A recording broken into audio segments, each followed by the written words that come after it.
respect for Gordon. The engines of the Sodor Railway were always busy.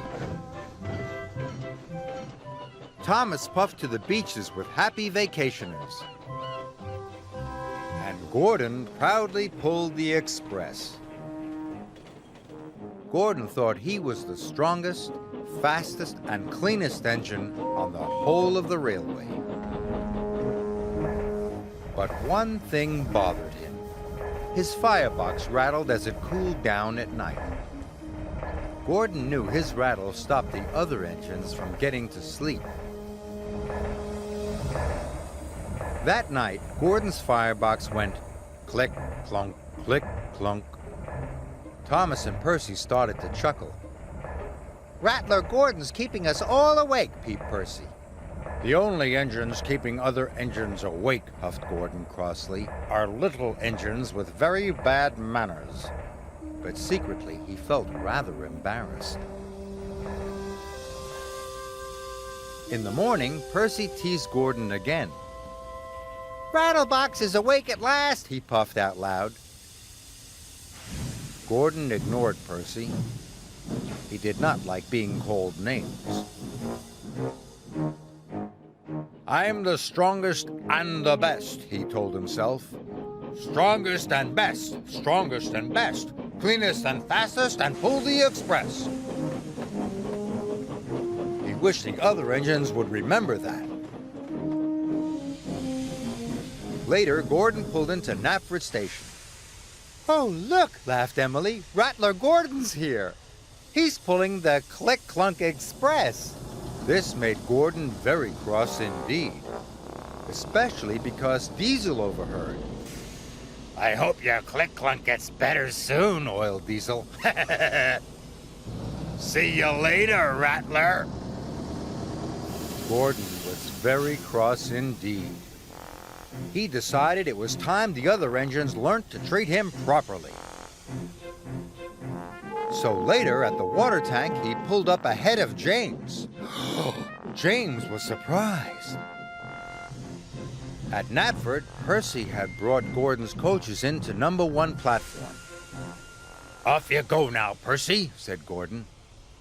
"Number 1 is my platform. Little engines shouldn't hang around."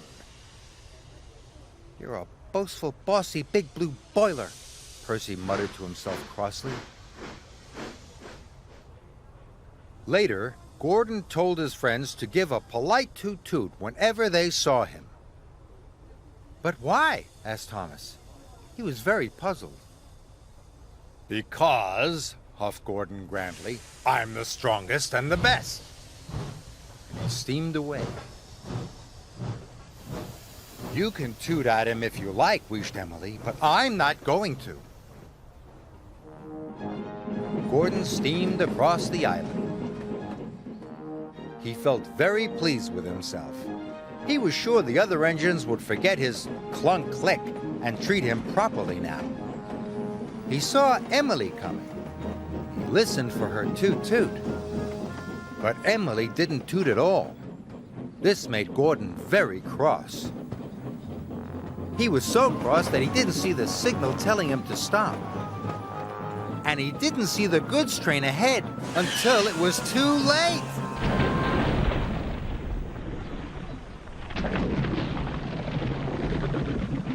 Luckily, no one was hurt. But Gordon came off the rails and he was covered in gooey red jelly. Oh! As Gordon waited to be put back on the rails, Percy arrived. "Hello, Gordon," peeped Percy. "I see you're not the cleanest engine anymore." Then James puffed up. "I don't think you'll be pulling the express for a while, Gordon," joked James. Finally, Thomas arrived. "Gordon's a mess, Gordon's a mess. He's the largest and jelliest," puffed Thomas cheekily. At last, Gordon was back on the rails. He felt very foolish indeed. Edward pushed him to the fitter's yard. Gordon had to stay at the fitter's yard for a long time. It was hard to get the jelly out of his engine. Emily and Henry took in turns to pull the express for him.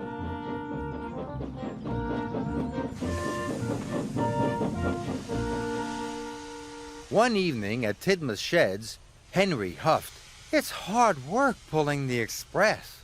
"Yes," agreed Emily. "Gordon must be very strong to pull the express so fast." "I miss Gordon," peeped Percy. "I miss having his rattle to go to sleep by." Gordon knew the other engines were pulling the express for him. "Thank goodness for Emily and Henry," he thought. "I'm sure they're doing a very good job." Finally, Gordon was as good as new. The fitters had even managed to fix the rattle in his firebox. That evening, Gordon had something to say. "Is it about being fastest and the best?" teased James. "Not at all," puffed Gordon. "I know my rattle kept you awake at night, and I'm sorry. And I was also silly about the toot-toots. I realize now that engines toot-toot other engines because they work hard and deserve it, not because they ask for it." "But we think you do deserve it, Gordon," said Thomas, "because you work hard and you are a really useful engine." All the other engines agreed. Now all the engines greet each other with a cheerful toot-toot. For all the hard work they do on Sir Topham Hatt's railway.